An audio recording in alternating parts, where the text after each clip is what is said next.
हम ईरानी हैं, हम हिंदुस्तान में रह रहे हैं। ഇപ്പോൾ നമ്മൾ കണ്ട ഈ വീഡിയോ ഒരു നോർത്ത് ഇന്ത്യൻ മുസ്ലിം ലേഡിയുടേതാണ്. ഇവർ പറയുന്നത് ഇവർ ശരിക്കും ഒരു ഇന്ത്യൻ അല്ല, പകരം ഇറാനിയാണെന്നും ഇന്ത്യയെ പറ്റി അവർ തീരെ കെയർ ചെയ്യുന്നില്ല എന്നാണ്. ഇത് കേട്ടിട്ട് നിങ്ങൾക്കൊരു ആന്റി നാഷണൽ സ്റ്റേറ്റ്മെന്റ് ആയിട്ട് തോന്നിയില്ലേ? കാരണം അവർ ജനിച്ച് വളർന്ന് ജീവിക്കുന്ന മണ്ണിനെയാണ് അവർ തള്ളി പറയുന്നത്.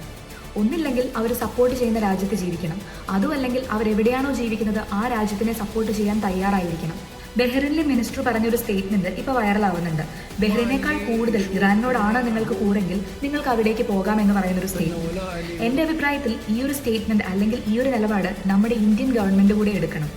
കാരണം ഇത്തരത്തിലുള്ള ആന്റി നാഷണൽസിന് പറ്റിയ തക്ക മറുപടി അത് തന്നെയാണ്.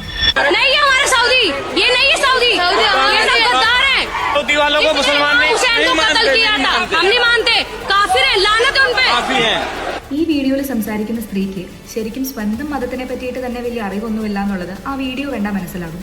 കാരണം അവർ പറയുന്നുണ്ട് സൗദിയിലുള്ള മുസ്ലിംസ്, അതായത് സുന്നി വിഭാഗത്തിൽപ്പെട്ട മുസ്ലിംസ് ഒറിജിനൽ അല്ല, അവർ കാഫിറുകളാണ് എന്നുള്ളൊരു കാര്യം. കാരണം വെറും 1400 വർഷങ്ങൾക്ക് മുന്നാണ് അവർ ഒറിജിനേറ്റ് ആയത് എന്ന്. പിന്നെ എന്നാണ് ഇസ്ലാം എന്ന് പറയുന്ന ഒരു റിലീജിയൻ ഒറിജിനേറ്റ് ആവുന്നത്? അറബിക് കൺട്രിയായ സൗദിയിൽ തന്നെ 1400 വർഷങ്ങൾക്ക് മുന്നാണ് ഇസ്ലാം എന്ന് പറയുന്ന ഒരു റിലീജിയൻ തന്നെ ഒറിജിനേറ്റ് ആവുന്നത്. ഇത്തരം ബേസിക് ആയിട്ടുള്ള ഒരു അറിവ് പോലും ഇല്ലാത്തൊരു സ്ത്രീയാണ് സ്വന്തം രാഷ്ട്രത്തിനെ ഇതിന്റെ പേരിൽ തള്ളി പറയുന്നത്. And I M repeating again, ഒന്നില്ലെങ്കിൽ നിങ്ങൾ സപ്പോർട്ട് ചെയ്യുന്ന രാജ്യത്തിൽ ജീവിക്കുക, അല്ലെങ്കിൽ ജീവിക്കുന്ന രാജ്യത്തിനെ സപ്പോർട്ട് ചെയ്യാനായിട്ട് പഠിക്കുക. Don't be an anti national.